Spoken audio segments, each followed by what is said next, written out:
সচিবালয়ের ৭ নম্বর বিল্ডিং এর বড় অংশ আগুনে ভস্মীভূত। পুড়েছে এলজিআরডি সহ কয়েকটি মন্ত্রণালয়ের আসবাব, নথি। একাধিক তদন্ত কমিটি গঠন। আমরা একটা হাই পাওয়ার তদন্ত কমিটি করে দিছি। এই তদন্ত কমিটি খুব তাড়াতাড়ি রিপোর্টটা দিলে আপনারা জানতে পারবেন এটার সূত্রপাত কিভাবে।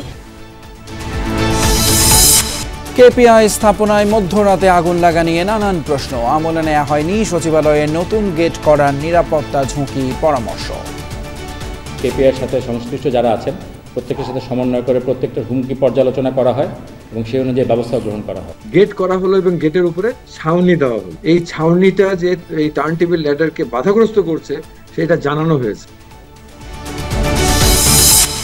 অগ্নি দুর্ঘটনা রহস্যজনক বলছেন কর্মকর্তা কর্মচারীরা। দিনভর ব্যাহত বিদ্যুৎ, ইন্টারনেট, স্বাভাবিক কাজ হয়নি বেশিরভাগ দপ্তরে। এটা আসলে একটা সবার জন্যই দুঃখজনক এবং হতাশার। বাইরের লোক অনেক ঢোকে, এখন সচিবালয়ের কোনো নিরাপত্তা নেই। সবই আমাদের পুড়ে গেছে। এখান থেকে যে উপদেশ আমাদের দেখা যায় সবই আপনার পুড়ে গেছে।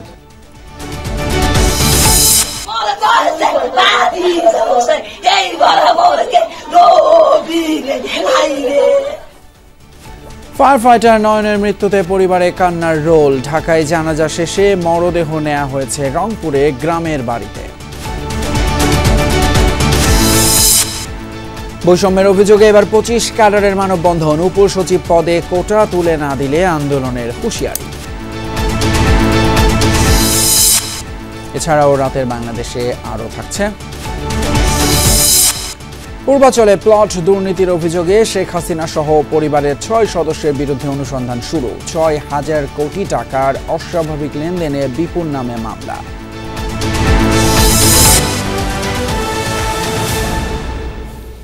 এতক্ষণ শিরোনাম দেখছিলেন আর আপনাদের সঙ্গে আছি আমি ফয়সাল তিতুমের। মধ্যরাতে লাগা আগুনে 10 ঘন্টা পুড়ল সচিবালয়ের 7 নম্বর ভবন। বেলা 11:15 নাগাদ আগুন পুরোপুরি নেভাতে সক্ষম হন ফায়ার সার্ভিস। কাজ করেছে 19টি ইউনিট। আগুন নেভানোর চেষ্টার সময় ট্রাক চাপায় প্রাণ গেছে এক ফায়ার ফাইটারের। আগুনের সূত্রপাত হয় 7 তলা থেকে। ক্ষতিগ্রস্ত হয়েছে ভবনের 6ষ্ঠ থেকে 9ম তলা। পুড়েছে গুরুত্বপূর্ণ নথি। ভয়াবহ আগুনে পুড়ছে সচিবালয়। রাত প্রায় 2টার দিকের ছবি এটি। সচিবালয়ের 7 নম্বর ভবনটির বিভিন্ন অংশে জ্বলছে আগুন। মুহূর্তেই আসে ফায়ার সার্ভিস। শুরুতে আগুন নিয়ন্ত্রণে 8টি ইউনিট কাজ শুরু করে। তবে ভয়াবহতা বাড়তে থাকলে আরও 11টি ইউনিট যুক্ত হয়। সর্বমোট 19টি ইউনিটের ফায়ার ফাইটাররা আগুন নিয়ন্ত্রণে আপ্রাণ চেষ্টা চালিয়ে যান। একই সময়ে ভবনের 2 প্রান্তে আগুন জ্বলছে। 6ষ্ঠ থেকে 9ম তলা পর্যন্ত ছড়িয়ে পড়ে আগুন। অগ্নিকাণ্ডের ফলে পুরো সচিবালয় এলাকা কালো ও ঘন ধোঁয়ায় ঢেকে যায়। তবে এখনও জানা যায়নি আগুন লাগার প্রকৃত কারণ। ঘটনাস্থলে ফায়ার সার্ভিসের পাশাপাশি সেনাবাহিনী, পুলিশ, র্যাব ও বিজিবির সদস্যরাও কাজ করেন। দীর্ঘ 10 ঘন্টা পর পুরোপুরি নেভে সচিবালয়ের আগুন। 6ষ্ঠ, 7ম ও 8ম তলার অফিসসমূহের বেশিরভাগ অংশ পুড়ে গেছে। স্থানীয় সরকার মন্ত্রণালয়, সড়ক পরিবহন মন্ত্রণালয়, ডাক ও টেলিযোগাযোগ মন্ত্রণালয়, যুব ও ক্রীড়া মন্ত্রণালয় পুড়ে ছাই। বেলা 11:15টার দিকে আগুন নিভে যাওয়ার খবর নিশ্চিত করে ফায়ার সার্ভিস। তবে এই আগুন নেভাতে গিয়ে ট্রাক চাপায় ফায়ার সার্ভিসের এক সদস্য নিহত হওয়ার খবর জানান ফায়ার সার্ভিসের ডিজি। আমাদের একজন ফায়ার ফাইটার পানির পাম্প থেকে লাইন সংযোগ করছিল। ওই সময় রাস্তা পার হওয়ার সময় একটা দ্রুতগামী ট্রাক তাকে আঘাত করে। বিল্ডিংটা রেস্ট্রিক্টেড বাট কনফাইন্ড টাইপ। অনেক সময় আগুন ধরলে সেটা দ্রুত ছড়ায় যায় এবং যেহেতু এটা দিনের বেলা হয় নাই, আগুন যখন ধরেছে তখন তো এক্সটিংগুইশার ওখানে ব্যবহার করার মতো কেউ ছিল না, ফলে সেই কারণে হয়তো আগুনটা দ্রুত ছড়িয়ে পড়েছে। সকালেই ঘটনাস্থল পরিদর্শন করেন স্বরাষ্ট্র উপদেষ্টা। তিনি আশা প্রকাশ করেন আগুন লাগার প্রকৃত কারণ উদ্ঘাটন করতে পারবে তদন্ত কমিটি। 3 থেকে 4 টাকা না, আগুনটা 6 তলায় লাগছে। এগারোটা 7, 8 উপরের দিকে গেছে, কিন্তু নিচে আর আসতে পারে না। স্যার, প্রাথমিকভাবে আপনারা নাশকতা মনে করছেন কিনা? প্রাথমিকভাবে আমরা বলতে পারবো না, একটা ইনভেস্টিগেশনের পরে আমরা বলতে পারবো। ফায়ার সার্ভিসের এক সদস্য নিহত হওয়া ছাড়া আগুনে ক্ষয়ক্ষতির পরিমাণ জানা যায়নি। সর্বোচ্চ নিরাপত্তার জায়গায় এভাবে আগুনের ঘটনা নিয়ে প্রশ্ন তুলেছেন সচিবালয়ের কর্মকর্তা কর্মচারীরা। কেউ কেউ আবার বলছেন এটি হতে পারে নাশকতা। তাই তদন্ত কমিটিকে বস্তুনিষ্ঠ তদন্ত করার আহ্বান জানিয়েছেন তারা। রাবি সিদ্দিকী, যমুনা নিউজ, ঢাকা। সচিবালয়ে এই আগুনের ঘটনায় ভয়াবহ ক্ষতিগ্রস্ত হয়েছে এলজিআরডি, সড়ক, টেলিযোগাযোগ, যুব ও ক্রীড়া সহ 5টি মন্ত্রণালয়। এসব মন্ত্রণালয়ের বেশিরভাগ রুমে থাকা প্রকল্পের ফাইলপত্র, দুর্নীতি তদন্তের নথি, বাজেটের ডকুমেন্ট, আসবাবপত্র পুড়ে গেছে। প্রত্যক্ষদর্শীরা আগুনের ধরন দেখে নাশকতার অভিযোগ করছেন। তবে নজিরবিহীন এই আগুনের কারণ আসলেই নাশকতা নাকি শর্ট সার্কিট তা খতিয়ে দেখতে স্বরাষ্ট্র এবং শ্রম মন্ত্রণালয় আলাদা 2টি তদন্ত কমিটি গঠন করেছে, যারা 7 কার্য দিবসের মধ্যে রিপোর্ট দেবে এই কমিটি।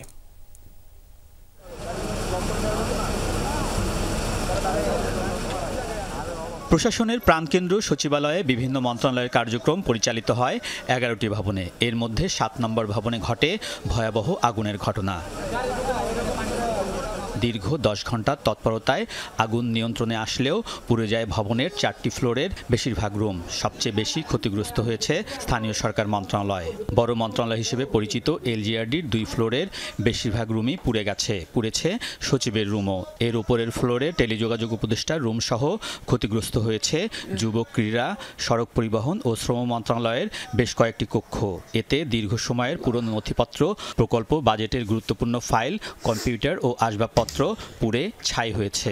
মানে ফাইলপত্র, ক্যাবিনেট, আপনার আলমারি, সুকেস যেগুলো ছিল, কম্পিউটার, টেলিভিশন সবই মোটামুটি পুড়ে গেছে। স্থানীয় সরকার বিভাগের সচিব মহোদয়ের রুম দেখলাম যেটা মানে 90% পুড়েই হয়ে গেছে। সমস্ত মানে কাগজপত্র, সব নথিপত্র যেগুলি আছে সরকারের যে কাজকর্ম সব ডিস্ট্রয় হয়ে গেছে। স্থানীয় সরকার মন্ত্রণালয়, সড়ক পরিবহন মন্ত্রণালয় যেগুলো ভবনে আছে সেগুলোতে ব্যাপক ক্ষয়ক্ষতি হয়েছে। কাগজপত্র যেখানে যাচ্ছে সম্পূর্ণ শেষ আর কি, কোনোটাই বাদ রাখে না আর কি।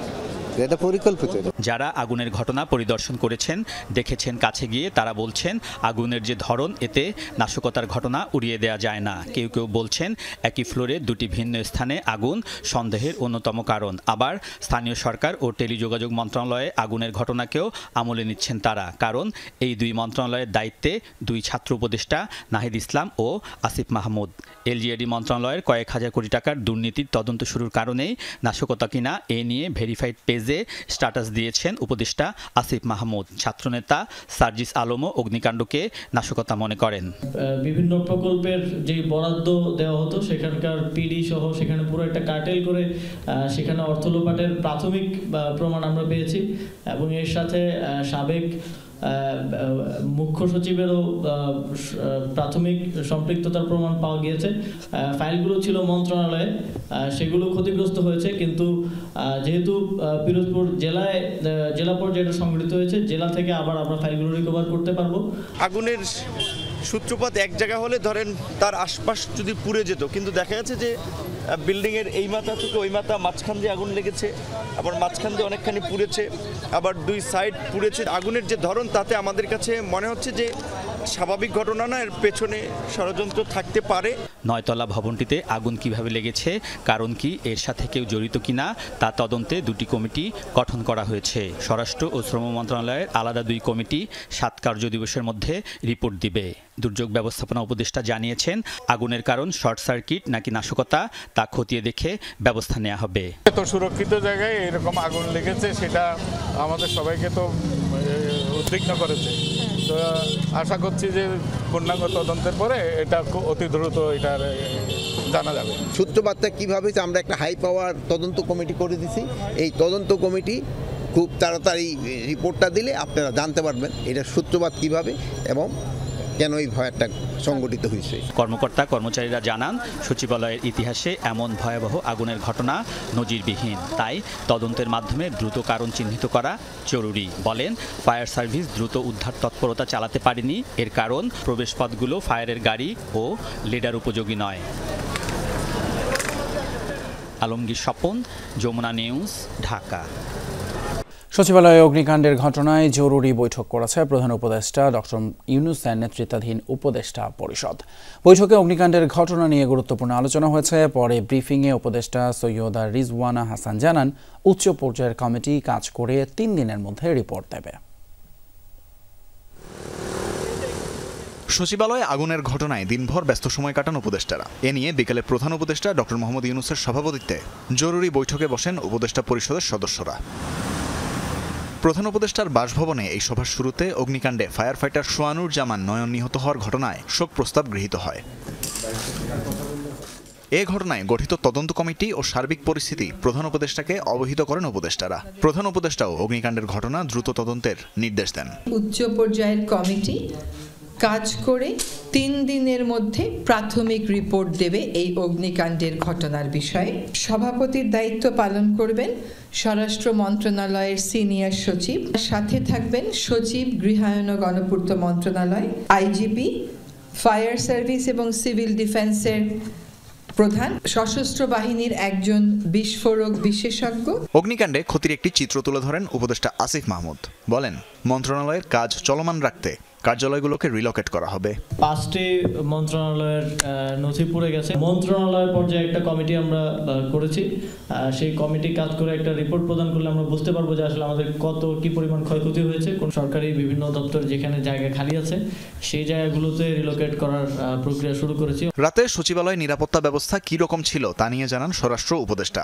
বলেন, সচিবালয়ের ভিতরের সিসিটিভি ফুটেজ সংগ্রহ করা হয়েছে। একজন এসপি থাকেন, একজন এডিশনাল এসপি থাকেন, একজন এএসপি থাকে, আর প্রায় এদের সংখ্যা মানে টুলসের সংখ্যা প্রায় 560 সিসি ক্যামেরা ছিল এবং ওইগুলি বাইনামূলে সংগ্রহ করা হয়ে গেছে। আরেক উপদেষ্টা সৈয়দা রিজওয়ানা হাসান বলেন, আইনানুগ প্রক্রিয়া অনুসরণ করে তদন্ত প্রক্রিয়া চালিয়ে যেতে হচ্ছে, তাই কাউকে ছাড় দেয়া বা দোষী সাব্যস্ত করার সুযোগ নেই। যেহেতু আইনানুগ প্রক্রিয়া ফলো করে সরকারকে এগোতে হয়, সেজন্য সরকার সেই আইনানুগ প্রক্রিয়া ফলো করছে। তানভীর মৌসুম, Jamuna news, Dhaka.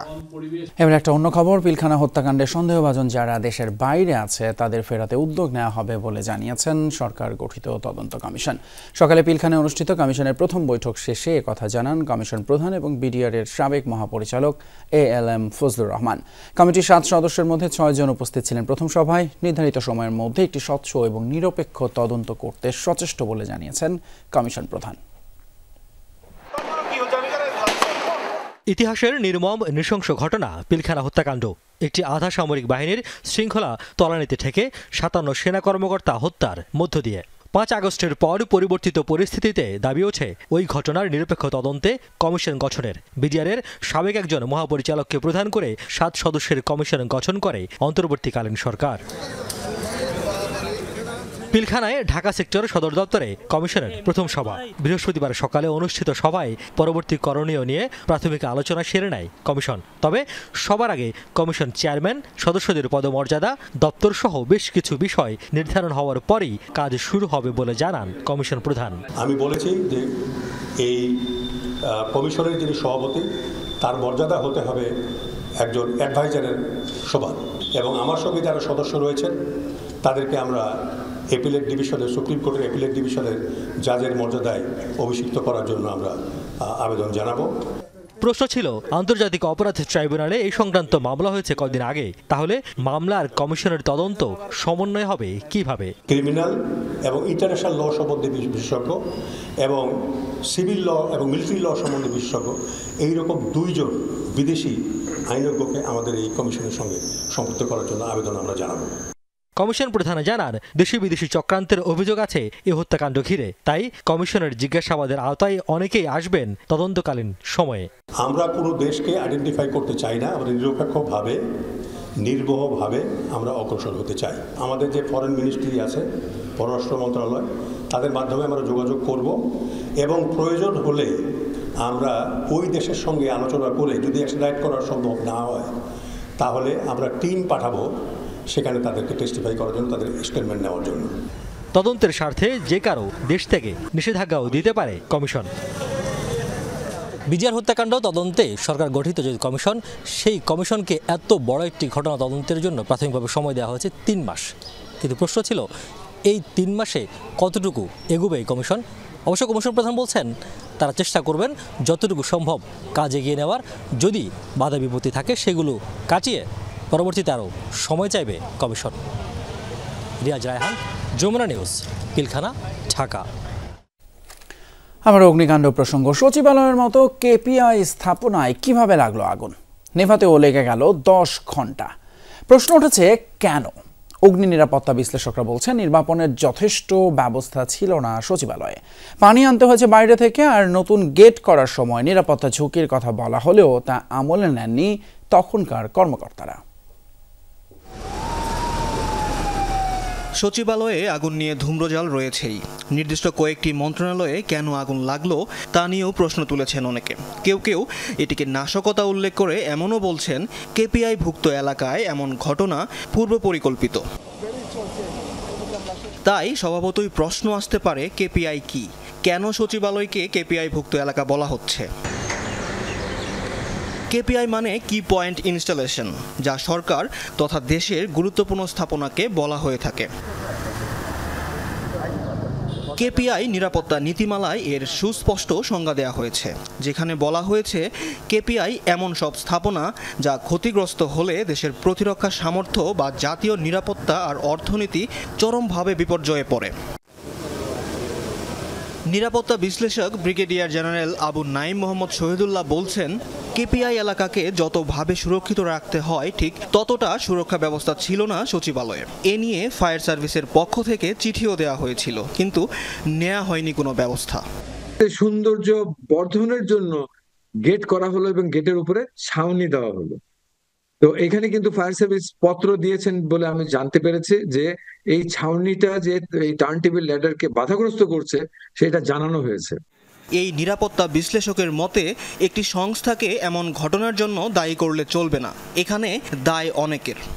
Fire service তো অবশ্যই, নিরাপত্তা বাহিনীর ভিতরে পুলিশ সব রকম নিরাপত্তা বাহিনী থাকবে, এমনকি সেনাবাহিনী আর্ম ফোর্সেসদেরকেও কেপিআই এর লিস্ট দেওয়া হয় এবং তাদেরও অল্টারনেটিভ প্ল্যান থাকে। সার্বিকভাবে এটা তদন্ত করা দরকার এবং একটা ডিপার্টমেন্ট না, সবগুলো ডিপার্টমেন্টই এর জবাবদিহিতাতে নিয়ে আসতে হবে। ব্রিগেডিয়ার নাইমের মতে যে কোনো দুর্ঘটনায় দমকল কর্মীদের নিরাপত্তা নিশ্চিত করতে হয় অন্যদের। সচিবালয়ে যা করা হয়নি, তাই ট্রাক চাপায় প্রাণ গেছে এক ফায়ার ফাইটারের। রাসেল শেখ, যমুনা নিউজ। সচিবালয়ে অগ্নিকাণ্ডের ঘটনা ষড়যন্ত্রমূলক কিনা এটা তদন্ত হলে বলা যাবে, জানিয়েছেন সেনা সদরের colonel staff colonel Intekhab Haidar Khan. দুপুরে বেসামরিক প্রশাসনকে সহায়তায় সেনাবাহিনীর কার্যক্রম সম্পর্কে ব্রিফিংয়ে কথা জানান তিনি।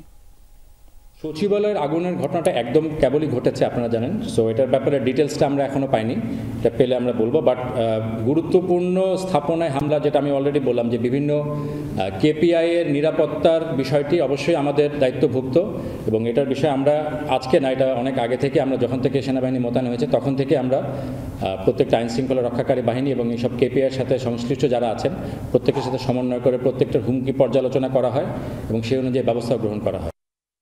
ভয়াবহ আগুনের ঘটনায় দিনভরই উত্তেজনা বিরাজ করেছে সচিবালয় এলাকায়। বিদ্যুৎ ও ইন্টারনেট সংযোগ বিচ্ছিন্ন ছিল বেশ কয়েক ঘন্টা, বন্ধ ছিল বেশিরভাগ মন্ত্রণালয়ের কাজ। সচিবালয়ের মতো গুরুত্বপূর্ণ স্থানে এমন ভয়াবহ আগুনের ঘটনাকে রহস্যজনক বলছেন কর্মকর্তা কর্মচারীরা। আগের দিন ছিল বড়দিনের ছুটি, বৃহস্পতিবার যেতে হবে কর্মস্থলে, কিন্তু ঘুম থেকে উঠেই দেখেন দাউ দাউ করে জ্বলছে সচিবালয়ের ৭ নম্বর ভবনের ৬ষ্ঠ থেকে ৯ম তলার প্রতিটি ফ্লোর। আগুনের খবর পেয়ে ভোরেই ছুটে আসেন সচিবালয়ের কর্মকর্তা কর্মচারীরা। তখনও বুঝে উঠতে পারেননি সচিবালয়ের মতো সুরক্ষিত একটি জায়গার ভবনে কিভাবে লাগলো এত বড় আগুন। আগুন লাগার পরপরই একটি ফ্লোরের দুটি ভিন্ন জায়গায় আগুন জ্বলতে দেখা যায়, যা নিয়ে উঠেছে নানা প্রশ্ন। এরকম নিরাপত্তা বেষ্টনী যে জায়গায় থাকে ওই জায়গায় এরকম আগুন, এটা আসলে একটা সবার জন্যই দুঃখজনক এবং হতাশার। আমার মনে হয় বাইরের লোক অনেক ঢোকে, এখন সচিবালয়ের কোনো নিরাপত্তা নেই। আমাদের নিরাপত্তা নিয়ে আমরা অনেক ভুগতেছি। সবচেয়ে বড় প্রশাসন সচিবালয়, এইখানে এরকম একটা ঘটনা সম্পূর্ণ অপ্রত্যাশিত, মানে প্রত্যাশাই করা যায় না। ফায়ার সার্ভিসের ৬ ঘন্টার চেষ্টায় ৮টা ৫ মিনিটে যখন আগুন নিয়ন্ত্রণে আসে তখন ভেতরে ঢুকতে চেষ্টা করেন কর্মকর্তা কর্মচারীরা। তাদের প্রবেশে সকাল ৯টার দিকে খুলে দেয়া হয় ৫ নম্বর গেট। উদ্বেগ আর উৎকণ্ঠা নিয়ে একে একে সচিবালয়ে প্রবেশ করেন কর্মকর্তা কর্মচারীরা। মোবাইলটা করছি দেখেছি ৭ নম্বর ভবনে আগুন, তখন তাড়াতাড়ি মানে যে দূরে যাইছি, এখন ঢুকতে তো দেয় না, গাড়ি তো সরাইতে পারি না। অফিস বন্ধ ছিল, সেক্ষেত্রে আমরা এ ব্যাপারে কিছু বলতে পারবো না। ক্লিয়ার বোঝা যাচ্ছে না, আসলে ভিতরে গেলে দেখা যাবে, বোঝা যাবে যে আসলে কোন ফ্লোরটা কতটুকু ক্ষতিগ্রস্ত হচ্ছে। এখান থেকে যে সবই আমাদের পুড়ে গেছে, এখান থেকে যে উপদেশ আমাদের দেখা যায় সবই আপনার পুড়ে গেছে।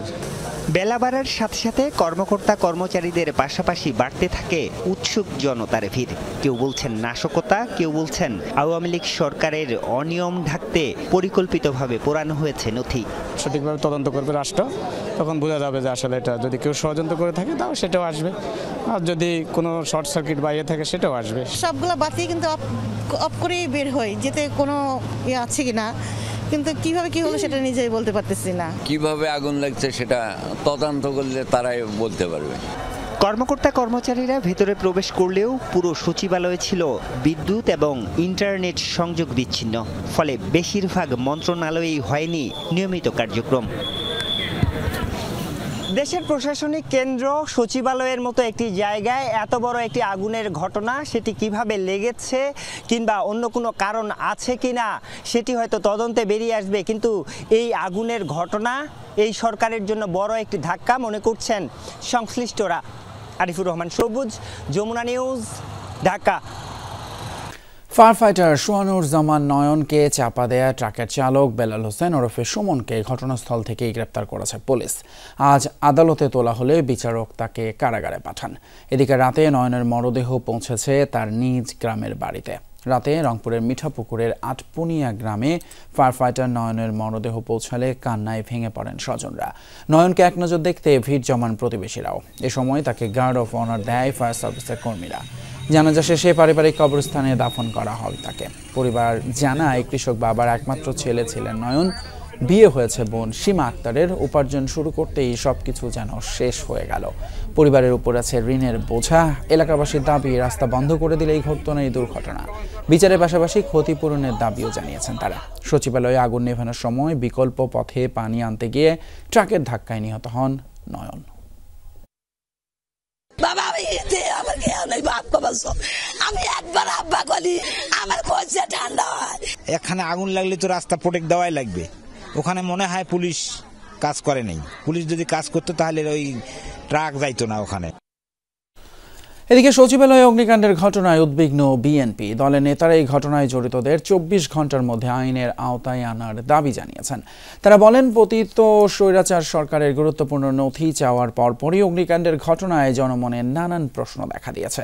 বিবৃতিতে অগ্নিকাণ্ডের ঘটনার সুষ্ঠু তদন্ত করে দোষীদের শাস্তি দেওয়ার আহ্বান জানিয়েছেন দলের মহাসচিব মির্জা ফখরুল ইসলাম আলমগীর। প্রশাসনের প্রাণকেন্দ্র সচিবালয়ে নজিরবিহীন ঘটনা। মধ্যরাতে লাগা আগুনে সচিবালয়ের 7 নম্বর ভবনের বড় অংশ পুড়ে যায়। ক্ষতির পরিমাণ জানা যায়নি এখনো। এই ঘটনায় উদ্বিগ্ন বিএনপি। বিবৃতিতে দলের মহাসচিব মির্জা ফখরুল ইসলাম আলমগীর বলেন, আগুনে গুরুত্বপূর্ণ নথি পুড়ে যাওয়া সরকারের জন্য বিব্রতকর। সুষ্ঠু তদন্তে দোষীদের আনতে হবে বিচারের আওতায়। জাতীয় প্রেস ক্লাবের সামনে এক অনুষ্ঠানে বিএনপি নেতা জয়নুল আবদিন ফারুক বন্ধ সচিবালয়ে আগুন লাগার উৎস নিয়ে প্রশ্ন তোলেন। বলেন, সচিবালয় থেকে পতিত স্বৈরাচারের দোষীদের বের না করায় ষড়যন্ত্র অব্যাহত রয়েছে। স্বরাষ্ট্র উপদেষ্টার কাছে আজকের মধ্যেই জানতে চাই, এখনো কেন যারা আগুনের সাথে সম্পৃক্ত তাদেরকে গ্রেপ্তারের আইনের আওতায় আনা হলো না। ঢাকা রিপোর্টার্স ইউনিটিতে আরেক অনুষ্ঠানে বিএনপি সিনিয়র যুগ্ম মহাসচিব রুহুল কবির রিজভিও প্রায় একই প্রশ্ন তোলেন। বলেন, সরকার গুরুত্বপূর্ণ নথি তলবের পরই সচিবালয়ে আগুন ভিন্ন কিছুরই ইঙ্গিত দেয়। উচ্চ পর্যায়ে নিরপেক্ষ ব্যক্তিকে দিয়ে একটা তদন্ত হওয়া উচিত, কারণ গতকাল শেখ হাসিনার এবং তার দোসরদের কিছু নথি চাওয়ার পর সচিবালয়ের অনেক নথি পড়ে যাওয়া এবং ভয়াবহ অগ্নিকাণ্ড, এইটা মানুষকে ভাবিয়ে তুলেছে, মানুষের মনে প্রশ্ন দেখাচ্ছে। একই অনুষ্ঠানে স্থায়ী কমিটির সদস্য নজরুল ইসলাম খান বলেন, অন্তর্বর্তীকালীন সরকার বিএনপির প্রতিপক্ষ হওয়ার মতো যোগ্য নয়। সে গণতন্ত্র পুনঃপ্রতিষ্ঠা ক্ষেত্রটা প্রস্তুত করে একটা নির্বাচনের আয়োজন করবেন, তাই তো? প্রতিষ্ঠিত যেসব রাজনৈতিক দলগুলি তাদের সম্পর্কে কমেন্ট করা, সমালোচনা করার কি দরকার তাদের? তারা কি প্রতিপক্ষ আমাদের? আমরা তো মনে করি না তাদের প্রতিপক্ষ, এবং তারা আমাদের প্রতিপক্ষ হওয়ার যোগ্য।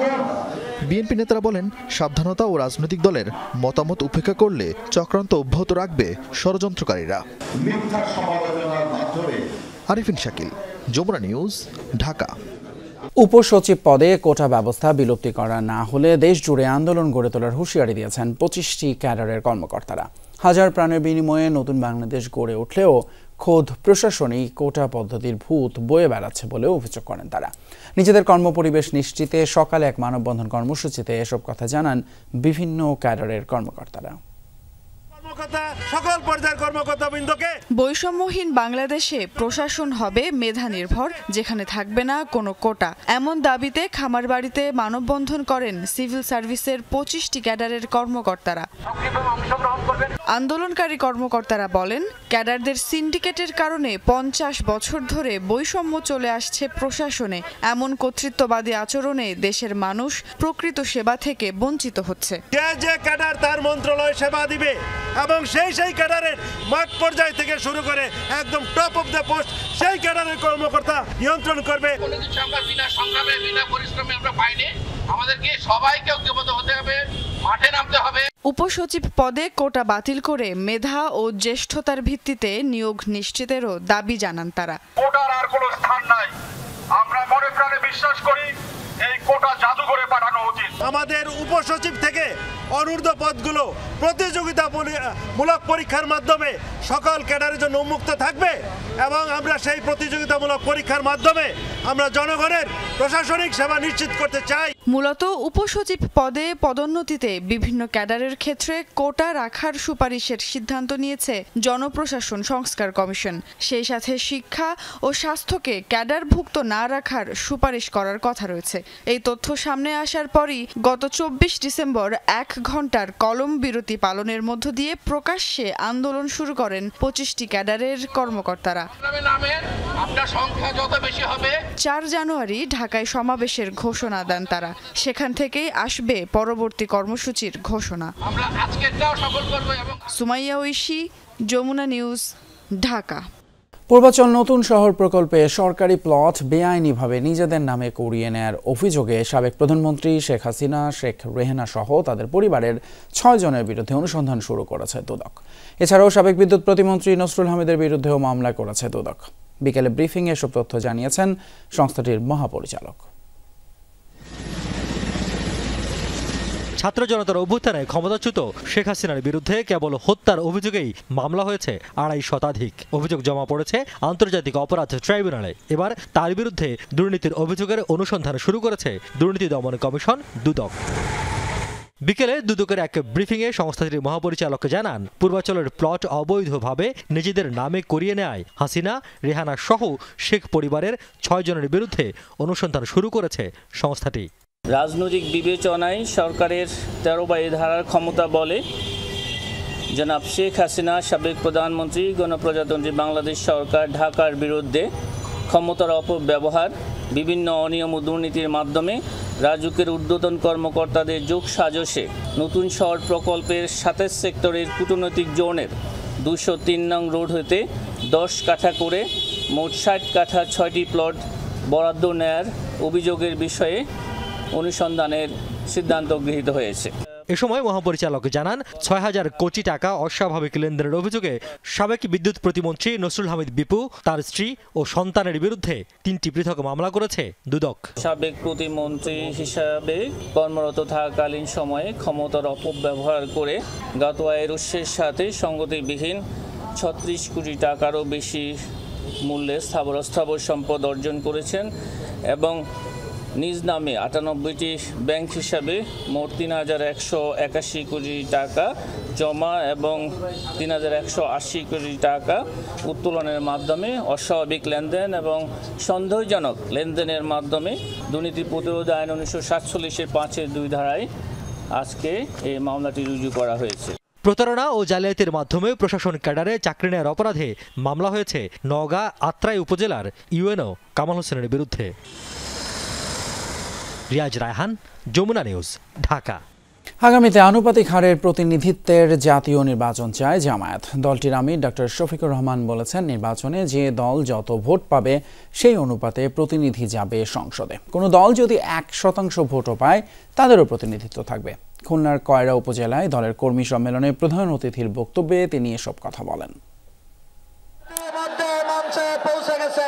প্রায় 17 বছর পর খুলনার কয়রা উপজেলায় জামায়াতে ইসলামীর কর্মী সম্মেলন। নির্ধারিত সময়ের আগেই নেতাকর্মীদের সমাগমে পরিপূর্ণ কপোতাক্ষ কলেজ ময়দান। দল মত ধর্ম নির্বিশেষে এ প্রিয় দেশ আমাদের বাংলাদেশ। সম্মেলনে প্রধান অতিথির বক্তব্যে দলের আমির ডাক্তার শফিকুর রহমান বলেন, জুলুম অত্যাচারে বাংলাদেশকে চেপে ধরেছিল শেখ হাসিনা। তিনি অনেককে দেশ ছেড়ে চলে যেতে বলেছেন, কিন্তু মানুষ পালায়নি। যারা পালিয়েছে তারা ভাড়াটিয়া ছিল। শেখ হাসিনা বিদায় নিয়েছে, এখন কি দেশটাকে শান্তিতে থাকতে দিচ্ছে? আজকে এই কাণ্ড ওই কাণ্ড ফুসফাস চতুর্দিক থেকে চলতেছে। ভারত আমাদের প্রতিবেশী দেশ, আমরা সকল প্রতিবেশীকে সম্মান করি এবং আমরাও চাই যে আমাদেরকে আমাদের প্রতিবেশীরা সম্মান করুক। শফিকুর রহমান আরো বলেন, আগামীতে জামায়াত এমন নির্বাচন চায় যেখানে প্রাপ্ত ভোটের আনুপাতিক হারে দলগুলো সংসদে প্রতিনিধিত্ব করবে। বলেছি এই নির্বাচন হতে হবে আনুপাতিক হারে।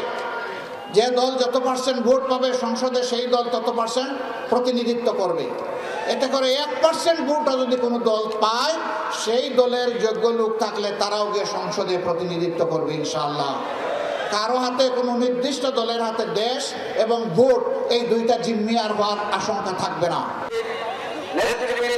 এর আগে দলের ডুমুরিয়া শাখার আয়োজনে 18 মাইল এবং পাইকগাছা শাখার আয়োজনে গদাইপুর ফুটবল মাঠে পথসভায় বক্তব্য দেন ডাক্তার শফিকুর রহমান। নেতাকর্মীদের ঐক্যবদ্ধভাবে কাজ করার আহ্বান জানান তিনি। জাহিদ হাসান, যমুনা নিউজ। দ্রব্যমূল্য প্রসঙ্গ, বিপুল আমদানি হলেও কমছে না চালের দাম, বরং কেজিতে বেড়েছে 1 থেকে 2 টাকা করে। আমদানিকারকদের দাবি, ডলারের মূল্যের বৃদ্ধি এবং ভারতের মোকামে দাম বেড়ে যাওয়ার প্রভাব পড়েছে স্থানীয় বাজারে। ঊর্ধ্বমুখী চালের বাজার নিয়ন্ত্রণে আমদানির অনুমতি দেয় সরকার। সেই সাথে প্রত্যাহার করে নেওয়া হয় আমদানি শুল্ক। 11 নভেম্বর থেকে হিলি স্থলবন্দরে ভারত থেকে চাল আসতে শুরু করে। প্রথম দিকে আমদানির গতি কিছুটা কম থাকলেও এখন প্রতিদিনই আসছে 50 থেকে 60 ট্রাক চাল। কয়েকদিন আগেও হিলি বন্দরে প্রতি কেজি মোটা জাতের ভারতীয় স্বর্ণা চাল 50 থেকে 51 টাকায় বিক্রি হলেও এখন তা বিক্রি হচ্ছে 52 থেকে 53 টাকায়। আর সরু জাতের সম্পা চাল বিক্রি হচ্ছে 68 টাকা কেজি দরে। চাল বেড়েছে কেজিতে 1 থেকে 2 টাকা। সম্পা কাটা নিয়েছিলাম আপনার 67 টাকা 80 পয়সা, এখন সবাই 69 টাকা চাইতেছে, 68 টাকা 50 পয়সা চাইতেছে। এখন ডলার রেট বৃদ্ধি পাইছে, যার জন্য চাউলের দাম বেড়ে গেছে। কেজির প্রতি মনে করেন যে গত সপ্তাহে যেটা কিনেছি তার থেকে 1 টাকা প্রতি কেজিতে বেশি। আমদানিকারকরা বলছেন, ভারতে চালের দাম টন প্রতি 15 থেকে 20 মার্কিন ডলার বৃদ্ধি পেয়েছে। সেই সাথে দেশের ব্যাংকে বেড়েছে ডলারের দামও। আমদানি খরচ বেড়ে যাওয়ায় স্থানীয় বাজারে এর প্রভাব পড়েছে। গত কয়েকদিন আগে ছিল মনে করেন যেটা 52 টাকা, এটা 53 টাকা হয়েছে। এর মধ্যে একটা কারণ হচ্ছে ডলারের দাম। ডলারের এই রেটের গ্যাপের জন্যই আপনার হচ্ছে চালের বাজারটা আবার বেড়ে উঠেছে। চালের আমদানি আগের তুলনায় অনেক বাড়ছে, কিন্তু আমদানিকারকরা এখন শঙ্কায় আছে যে চাল নিয়ে আসে বিক্রি করার পরে যখন বিল পরিশোধ করতে যাচ্ছে ব্যাংকে, তখন তাকে হাই ভ্যালুতে বিলটা পরিশোধ করতে হবে। হঠাৎ করে চালের দাম বেড়ে যাওয়ায় বিপাকে পড়েছেন পাইকারি ক্রেতারা। যেখানে চাল পাঠায় ওখানে তো আর বেশি দামে তারা বিক্রি করতে পারতেছে না। তারাও তো মনে করেন মালের অর্ডার দিচ্ছে না। ইন্ডিয়ান মালের সাথে দেশি মালটা পত্তা করে ইন্ডিয়ান মালটা পত্তা হচ্ছে না এখন, এই কারণে এখন আমার বেচা কিনা একটু কম।